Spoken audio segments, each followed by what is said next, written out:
Thank you so much for tuning into Journey with Christian D. Evans podcast. I'm your host, Christian D. Evans. And guys, we have someone very special. She is, I will tell you very simply, embrace your inner lazy and profit like a pro. That is what she's known for. And she just has an incredible award-winning business coach, consultant for online entrepreneurs who want to embrace their inner lazy, profit like a pro, and add philanthropists to their list of credentials without ever underchanging or feeling like they have to be anyone but themselves again. She combines hardcore strategy and a lush work so that you can grow and scale your business efficiently and in integrity. With 10 years as a sought-after TedX France and keynote speaker, this a woman right here is a contributor to Entrepreneur, and her work is featured in Forbes, Business Insider, National Geographic, and so much more. She's also have built 2 successful online businesses herself. She's also found out the hard way, like losing money on sketchy businesses and ruined put your damn laptop away vacation moments, that most entrepreneurs are closer to burnout than they are actually to receiving or achieving 6 figures. My friend, Christine Hansen. How are you today, Christine? Hey, I'm so excited to be here and to be chatting to you today.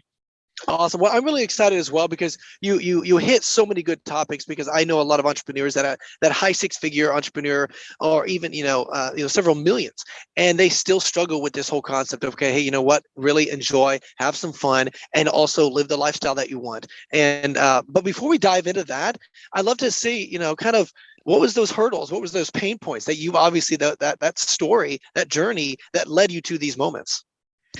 Oh, wow. There's many different ones. I think the main thing that a lot of us start out though is probably that I wasn't groomed to be an entrepreneur. And I think, there's actually quite few people who actually probably are. At least I'm from a very small country. Luxembourg is one of the smallest countries in the world, in the middle of Europe. It's not really known for entrepreneurship. And I didn't even know what entrepreneurship was until in my, 30s, really.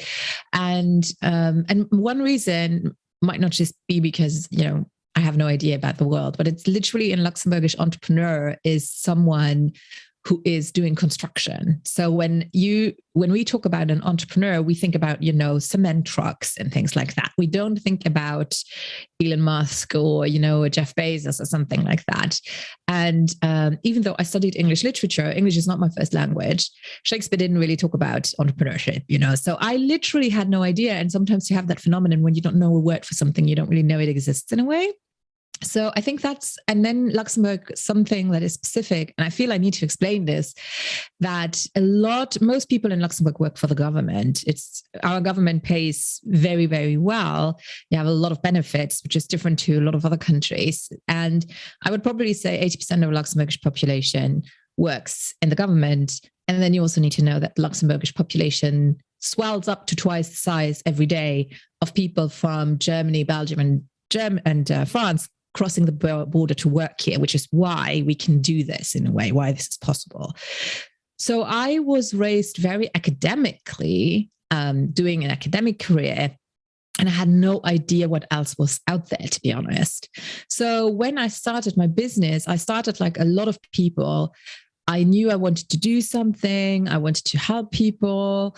I also knew that I really wanted to live my life independently and that I didn't want to go back to a regular 9-to-5. But that was pretty much it. I had no idea about marketing. I didn't know finances at all. Like if I think back to it now, I had no clue. And there's no financial literacy courses here in our high schools or anything like that. So I had no clue, didn't know anything about mindset, money mindset, nothing. So I think as I worked my way through this new world of wearing all the hats as a solopreneur digitally, I invested a lot of money in a lot of different things. Some I'm grateful for all of them. There's always a lesson to be learned, correct?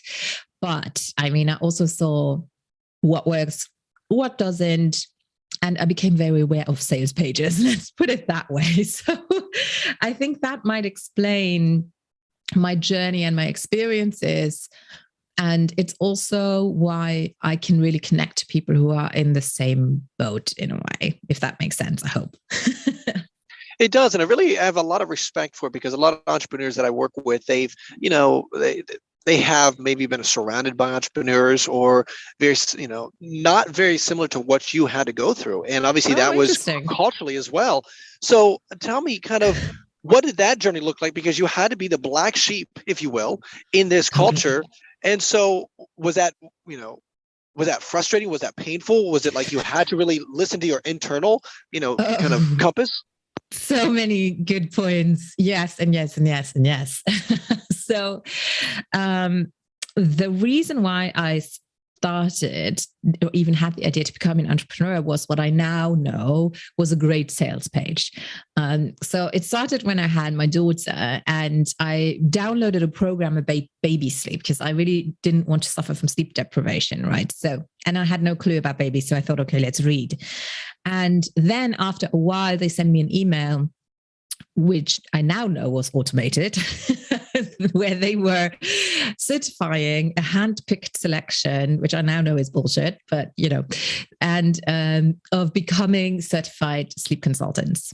And in Luxembourg, it doesn't exist. Even in Europe, it's not a thing where you hire someone to help you with sleep for your baby. So it was a completely new thing, and I immediately knew this is a brilliant idea. And that sales page painted the perfect picture. They must have had a brilliant copywriter, like how you can live your life independently. They knew that you had a kid. Obviously, you can work whenever you want. They crunched the number in advance. You can make that much money with only that many clients. And it was like, yes. And so I knew that I wanted to go back to work, and I did go back to work. And even though everything was great in my job, I wasn't happy. And that idea was still in my head. And so I discussed it with my then husband, and he was like, if you decided to stay home with the kids, nobody would judge and say anything. So if you want to take some time to start this business, we'll manage. And as I said, we had great salaries, we had savings. So we just said, okay, we're just going to downsize a little bit. And he let me do my thing. Obviously, once I started, I knew I couldn't go back. But what I hadn't anticipated at all was that once you start that journey, specifically as a solopreneur, I think, and you put yourself out there because you are the face of your brand, you change yourself. You have to change. Like before, I had a paycheck coming in regularly. I didn't have to ask questions about who I was, and I didn't have to think about what kind of ideas are not my own. Like, what did I grow up with and just, accept it without questioning versus what do I actually believe is right in my gut, as you said before, in my intuition. And it took me somewhat a while, like 2 years, really, 2-3 years to really understand the importance of personal development and mindset and all of that. And it changed me profoundly. And I would say my DNA hasn't changed, but if you would look at, I don't know, my aura or who I am, my being from now and 7 years ago when I started, it's completely different. And, the core values are obviously the same, but a lot of bullshit, let's put it that way, that I've had on top of me in terms of beliefs and in thoughts have gone. I've done a lot of work on that. And even though I'm happy with it, it was difficult because obviously my surroundings didn't necessarily change, and it's a little bit, I explain it, I try to depict it like a clockwork where you are one cog that's turning doesn't necessarily mean that the whole clockwork will turn with you. Some will easier than others. And that was interesting because the people that I thought would be my biggest champions were quite reserved. The people that I didn't even have necessarily on my radar started to become super fans, So it was really, really interesting in terms of seeing how people, react, and a lesson in me in terms of don't assume anything. But a lot changed. My relationship with money changed. Ultimately, my marriage didn't work anymore because even though my husband he still is amazing, great, we had a completely different perspective suddenly on money mainly. And it just didn't work anymore, which is fine, but it was just, I changed a lot. So it was, I think sometimes, I like to tell people, just be aware that when you start this journey, it will change you and you will lose some, you also win some. Now people I meet now, they get to see a pretty honest version of myself, pretty completely out there. And the connections that I forge now are very, very strong. I'm also very selective versus what I've done before. I didn't put that much emphasis on who I connected with. So it was a roller coaster for sure. But I think now I can definitely say that I'm very proud of who I am. I love listening to my gut feeling and intuition. And this year, I'm actually completely guided by it. I don't have a plan, contrary to all my other years. And due to, plans going up in flames over the last 2 years, this year I completely committed to really going with my gut feeling, which is also my human design, which is a generator, going really from what you feel should be yours, obviously with some strategic, baseline. But that is kind of what happened. Well, and I appreciate you sharing that, because I do think that, specifically in entrepreneurship, right, it is a journey, and you really have to get to know who you are and grow yourself. And sometimes that requires sacrifices. I mean, I would imagine, in that situation, your relationship, it was tough, but you knew that you had to go this direction. And I'm curious, when you went, when you had those sacrifices, what were some of the self-talk that you really had to overcome that was very negative? And maybe even other people that were like kind of, filtering that fire, if you will, burning that fire. And you're like, no, I disagree with this. This is who I am. This is where I'm going. And how did you overcome that? Were there other mentors that came alongside you, or was it just, grunt work? I think it was a combination of both. I think a lot of it was unspoken. So people didn't necessarily openly attack me, but you can feel it, you can feel it from looks, they just don't get it. Or from, specifically when I split from my husband, it was a huge thing for me. It was like, obviously you don't get married because you want to get divorced. And also my daughter lives mainly with him because he's much more kid connected than I am. Like, don't get me wrong, I love her to bits, but to me, it's exhausting. He does it naturally. Like, he likes to play and blah, blah, blah. I really don't. So we're just very different. And it worked out best for us. But that was a huge, huge, huge step that I also knew I have to do, even though, nobody, if you tell someone we're divorced, my daughter lives with her father, they look at you like, okay, does she have a criminal record? What's wrong with her? Nobody would ask that question to a guy. If he said she lives with her mother, nobody would even question that. So a lot of different things came.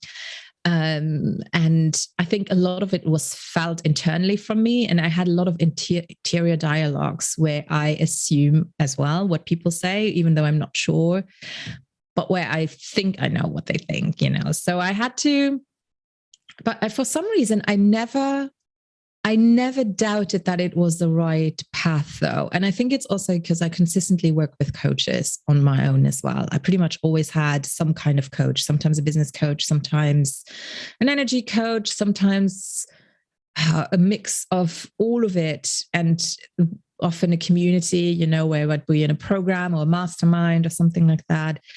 And I think what I always believed in was my idea, my vision. And I've also always knew I can't go back. Like, it would literally break me. I could never, like, once you have that freedom, there's no way. And I think for me, that was quite easy to believe in my vision and to go for it. And to also know that everything I've been given for a reason.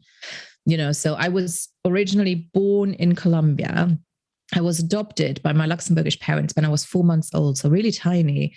So for me, it's not a coincidence that that happened, that I managed to grow up in a wealthy family, got all the education that I needed, that I had savings and financial freedom to play around, to invest and so forth.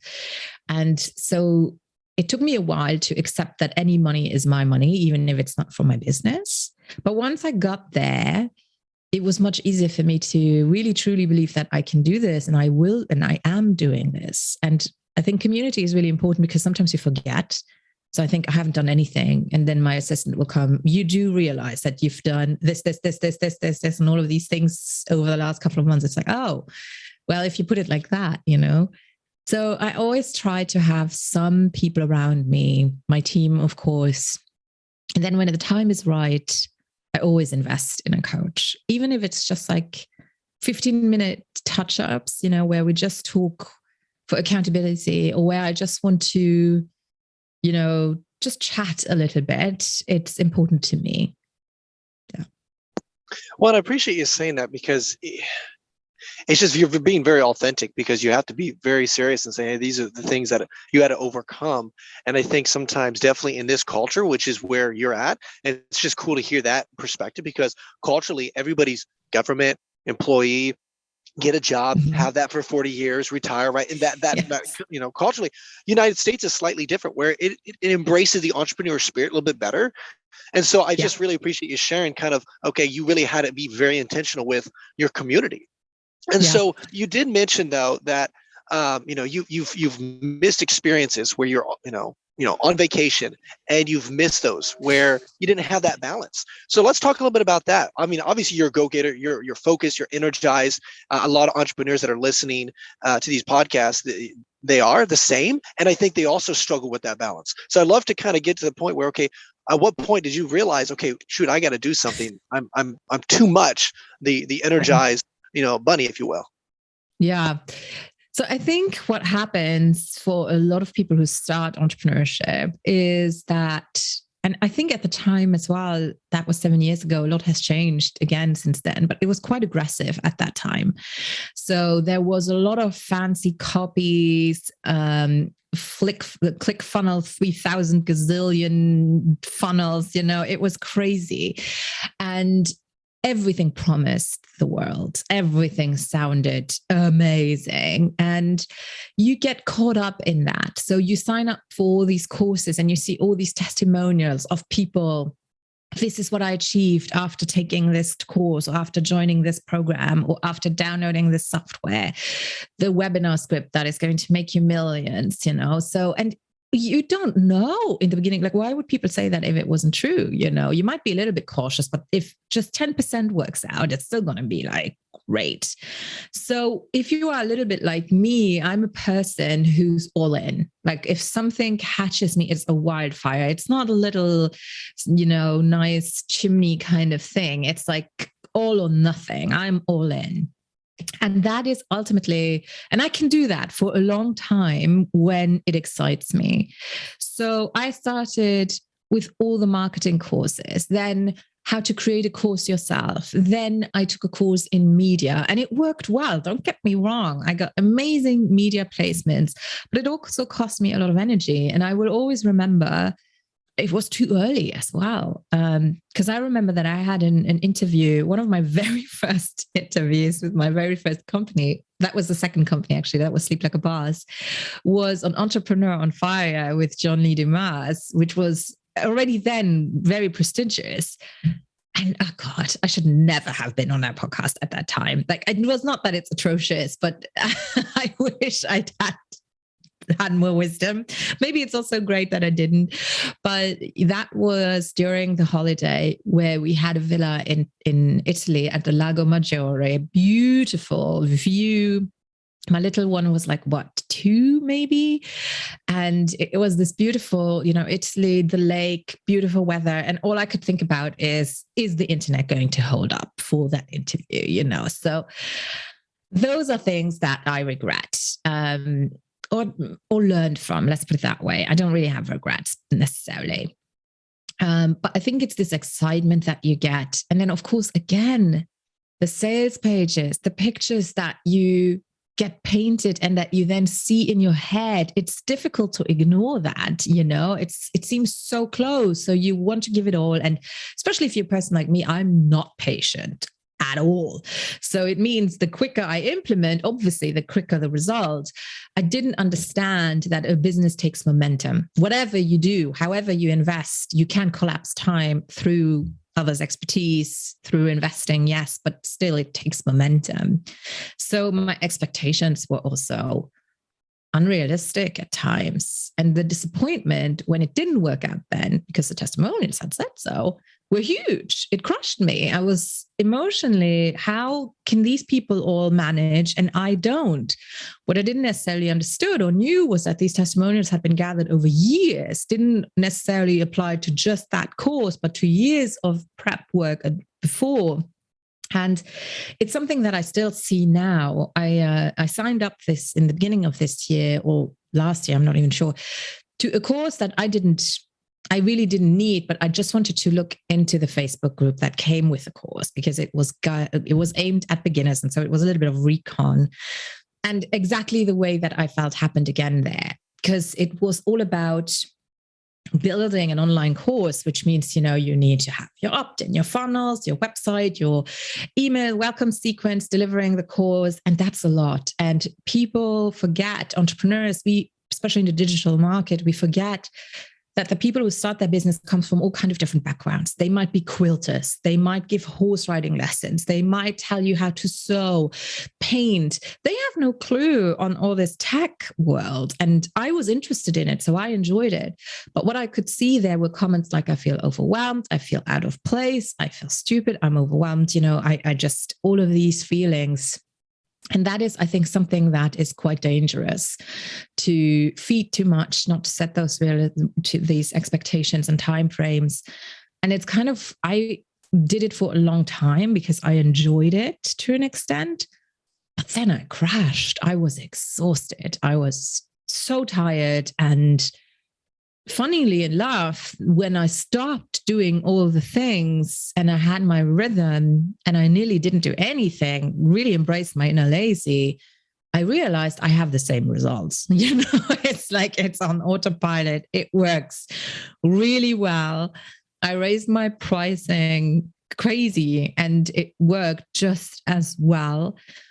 And that is, I think, that was one of the biggest aha moments. And I never look back since then. And it's what I teach my students as well. It's the super simple business strategies. Like, keep it as simple as you can if you don't want the big complicated. Some people love that, but other people really don't ever want to have a huge team, 5,000 affiliates or anything like that. Like, I think my expertise in that way is also to create products that you don't need to work on all the time, that will make you a lot of money and that still leave you a lot of time, really going the exclusive route there.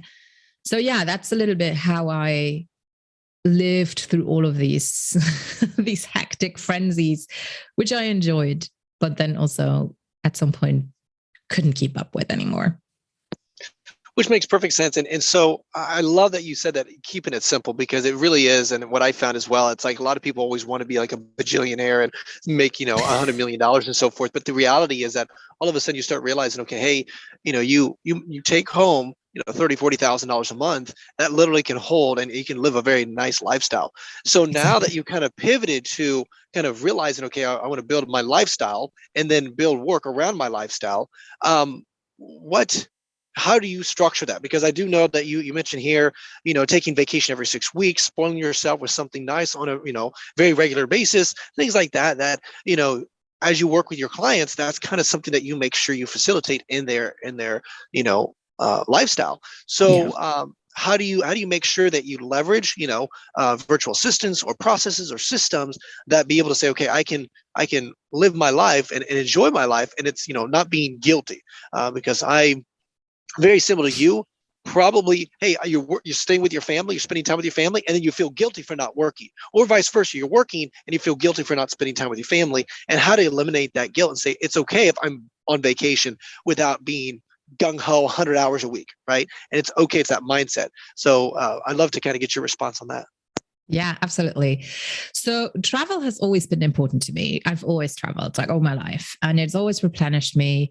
But of course, I wanted to really focus on enjoying it more. And so one of the first things, this is just a strategy, but it's the most important thing to me, is you said every 6 weeks. That's very true, because literally at the beginning of the year, I take my schedule and I block out every 6 weeks. I don't even look at whether my little one has vacations or holidays, school holidays.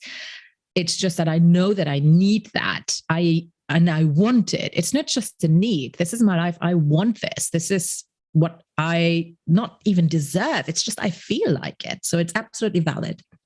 So that's the first thing I do. Really making sure that I don't launch anything before that, making sure that if I have any big projects, they don't mess with that schedule. And then my business is very much built on a baseline of content creation, which is pretty much on autopilot. So I batch a lot in the beginning of a quarter. And all I do is literally record videos and do interviews. And then my assistant and my team, they have a workflow that goes on autopilot. They prepare everything and everything is scheduled out. And I don't need to do anything, literally, which leaves me the time to really focus on client acquisition my way, in a way, which is not even finding clients, but it's literally just being there for them to find me. Whether that is now local networking again, because it's really a strength of mine. And I kind of dissed it for a while. I was like, I don't want to do that anymore, you know. And then I realized, actually, I've always been very good at it. So why not enjoy it again? And also really being very strategic with how I use my personal time to show up. So that doesn't mean, like, social media for me is not necessarily content creation. I have my baseline content, which is on YouTube and podcasting and Pinterest and anything that's for search engines. Social media for me is more my soul, kind of, you know, giving insights into what I do. And I could be better at it, but I honestly go with it pretty much as I feel like it. And I know that if I have a good game on, it works really well for me. But if I force myself to do it, it's just throwing spaghetti on the wall. So I really changed from being very strategic to that. Just my social media is literally me sparking whenever I spark. The other thing is that I really made sure that I don't have a gazillion offers. So I have a very simple way of working with me when you're a beginner. And then I always, it's what I teach and what I have is I have a top offer, a high-end offer, which for me is the Business Tripper community. And it started because I really focused on what I like. What do I like? I'm a very egocentric person, and it's what I teach everyone, because the only thing you ever know for sure is what you like and what you don't like. So what I like is travel. The other thing that I like is I like traveling with people that I enjoy. But what I really like is to travel with people who I can have a conversation about business. Because if you travel with someone who isn't an entrepreneur, they don't quite get it. It's different. It's just a different life. So I love talking business in, you know, that conversation that you have when you go to a conference and you share a cab, or, you know, that you have during the break, during a mastermind. So I wanted to facilitate that, but traveling wherever I want to travel. So going to exotic countries where you have a completely clean slate and you have a completely new perspective, but you can talk shop with people who won't judge you, you know, who actually champion you on, who might ask the right questions or give you ideas. And that is my high-end offer in the end, you know, because I'm targeting more seasoned entrepreneurs. So it's 10,000 at the moment per spot, because everything is 5 stars, because that's something I like too. I like my luxury. So, you know, you'll never catch me dead in a 3-star hotel. It's just not going to happen. You know, if the flight is more than 4 hours, there's no way I'm going to fly coach. It's just not. So I want to facilitate that because, as you said correctly, this guilt piece, interestingly, I've never been too bad at handling that. I've actually been pretty good at creating my bubble, but I've realized that that's not a given, as you pointed out correctly. A lot of people struggle with that. So the Business Tripper community is really prepping people for that, to press pause, to get away from it all. Your CFO who might tell you this is a good idea, but financially, or your spouse who might say this is a good idea, but no, this is an environment where you can just listen to yourself for a while, not having any chattering, giving unsolicited advice, dreaming, and also questioning whether you are actually still happy. Because I think a lot of people build businesses successfully, and once they purr along, you know, beautifully, they're not quite as fulfilling anymore, or you change and you suddenly outgrow your business, your interests change. And that pivot point where you question yourself, I can't really leave my community. I mean, I've groomed them. They are paying me. They are fans. But then again, they don't inspire me anymore. This is meant to give you permission to toy around whether you actually want to change, maybe. And that is really why I created this. It's yes, to travel and have fun, but it's also to fundamentally question, take a pause, take a break, get perspective, and to question, am I still on the right path, or if it's time for me to pivot, which I think is more difficult when you are successful than if you're struggling, right? So then I think it's because I don't have a lot of issues with that. I think that's something where I thought, okay, I want to facilitate that because I know that it's really important and a lot of people do struggle with it. That is huge. And I'm really glad you're sharing this because, we hear Elon Musk, right? Numerous interviews talking about 100 hours of work, a week. And he's just consistently doing that for the last 25, 30 years. And a lot of people just don't have that capability. And I really want to emphasize, Christine, with the clients that you work with that have gone on these trips with you, that have, just really breaking free. I always love to see the creativity that they experience, and then they're able to come back and apply that. And I love to get and just hear some of your clients' results because of that, just really pulling back and allowing that, re-energize, if you will, and being able to really just stop and think. I'd love to get your response on that. Yeah, well, the first one was supposed to happen in 2020. So thanks to the pandemic, we had to postpone everything. But I did a similar thing with a mentorship retreat before.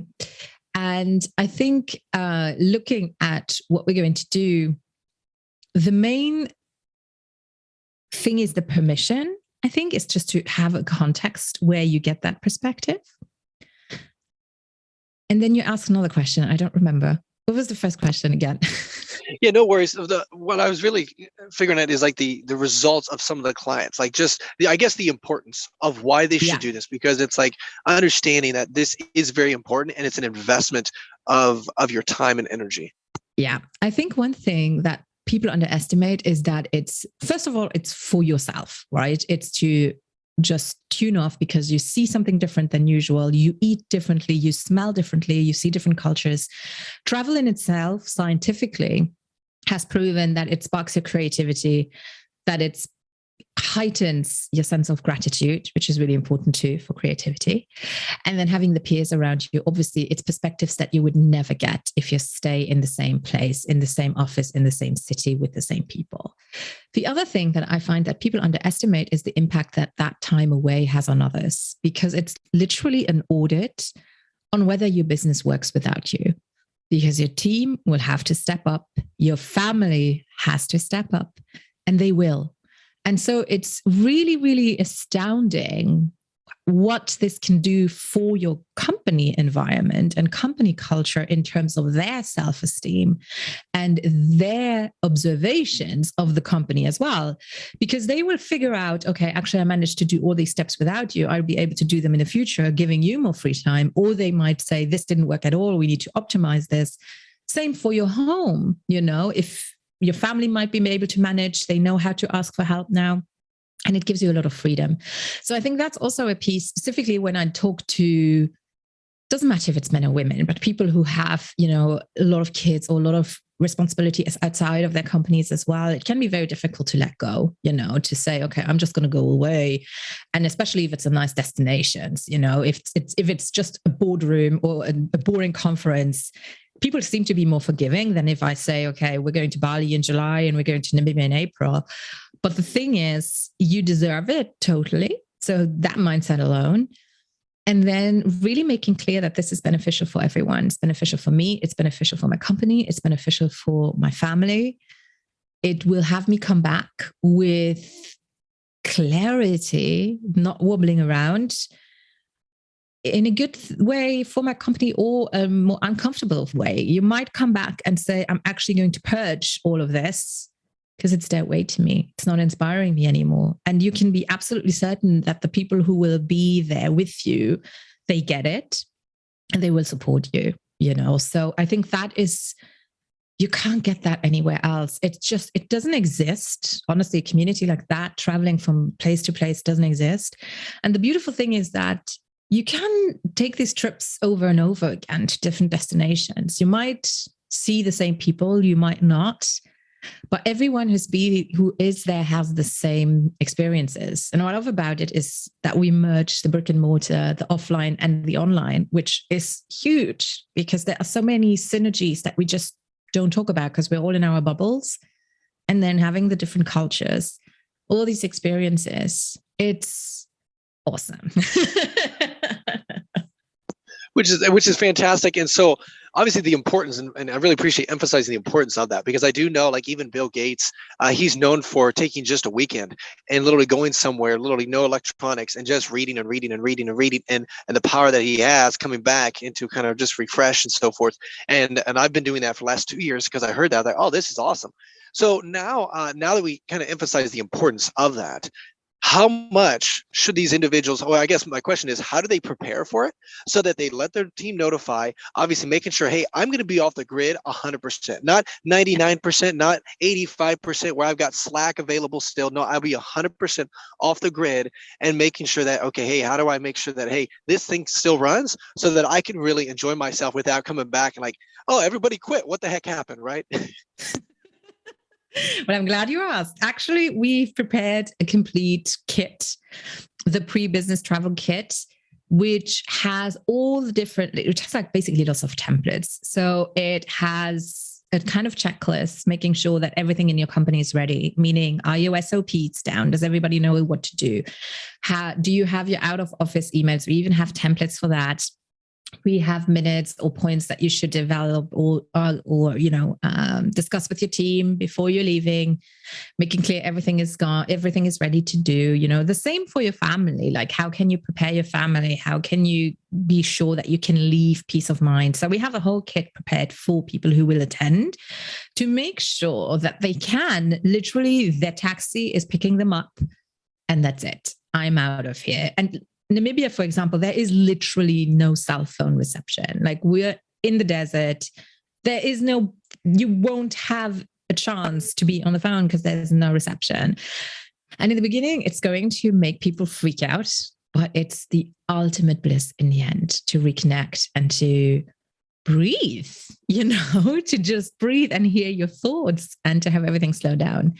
So we do prepare everyone who comes, they get access to that, which is it's in the end, it's just strategy and preparation. But we thought of all the things. We even prepared scripts to read to your employees and to your family, justifying why you are leaving.